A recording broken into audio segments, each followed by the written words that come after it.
మరి మూసీకి సంబంధించి గత 100 సంవత్సరాల్లో హైడ్రాలజికల్ స్టడీస్ కానీ ఫ్లడ్ వాటర్ స్టడీస్ కానీ ఏమన్నా చేశారా? చేస్తే ఆ వివరాలు ప్రజల ముందు పెట్టండి. ఎందుకంటే ఒక నదిని మనం పునర్జీవం చేయాలంటే దాని ఫ్లడ్ ఎంత, దాని 100 సంవత్సరాల్లో హైయెస్ట్ ఫ్లడ్ ఎప్పుడు వచ్చింది, ఫ్లడ్ ను ఎట్లా మనం కంట్రోల్ చేయాలి అని దానికి ఏమైనా స్టడీస్ ఉన్నాయా? Please keep it in the public domain. Hydrological studies, flood water studies, గత 100 సంవత్సరాల రిపోర్ట్ ప్రజల ముందు పెట్టండి. And one more important point, number 5. అంటే ఈ ముఖ్యమంత్రిని నమ్మలేము. ఇందాకన్నా చూసారా, ఈయనకేదో శాపం ఉన్నట్టుంది, నిజాలు చెప్పడు.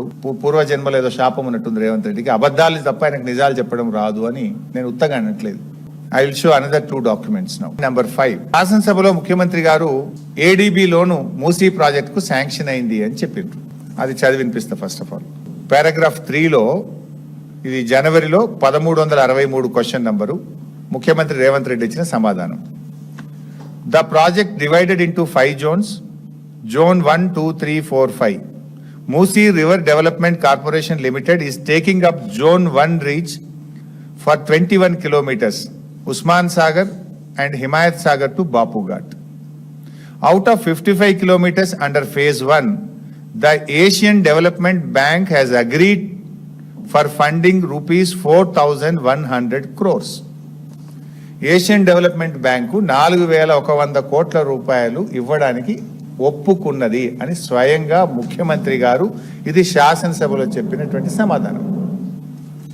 ఇగో ఇది ఏడీబీ లెటర్లు. These are the 3 Asian development bank లెటర్లు.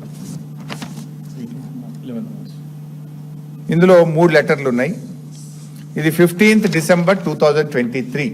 ఏషియన్ డెవలప్మెంట్ బ్యాంక్ ఏం చెప్పిందంటే, ఇంకా డిపిఆర్ రాలేదు, ఇంకా మేము అనాలిసిస్ చేస్తాము, మా రూల్స్ మా పద్ధతులు అన్నీ పాటిస్తేనే లోన్ శాంక్షన్ చేస్తాము అని 15 December 2025 చెప్పింది. తర్వాత ఇక్కడ మూసి బాధితులందరూ కలిసి ఏషియన్ డెవలప్మెంట్ బ్యాంక్తో మీటింగ్ పెట్టుకుంటే ఇది జనవరి 23 minutes of the meeting of Asian development bank.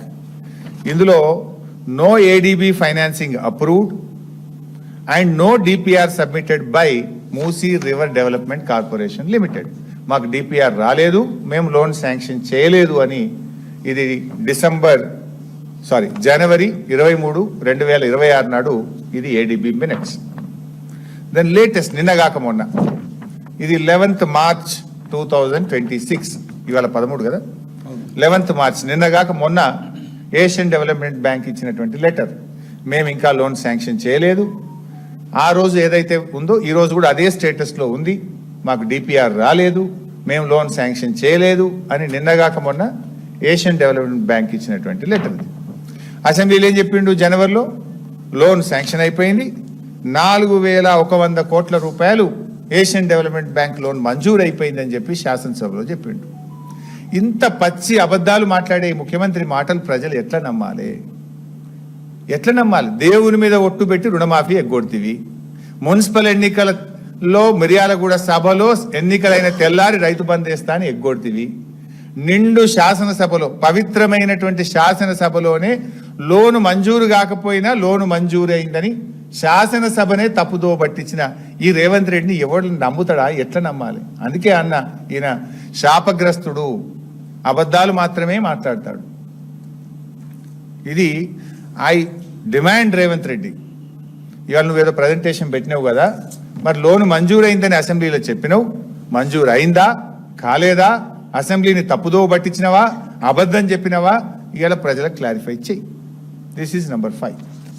Now point number 6.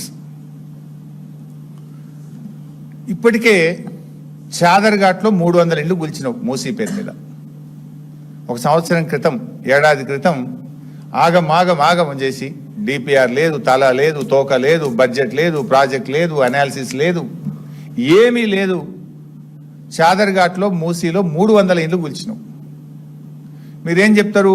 2013 యాక్ట్కు మేమే ఛాంపియన్లము, 2013 యాక్ట్ను మా కాంగ్రెస్ పార్టీ తెచ్చింది, పేదలకు న్యాయం చేస్తుంది అని మాట్లాడినావు.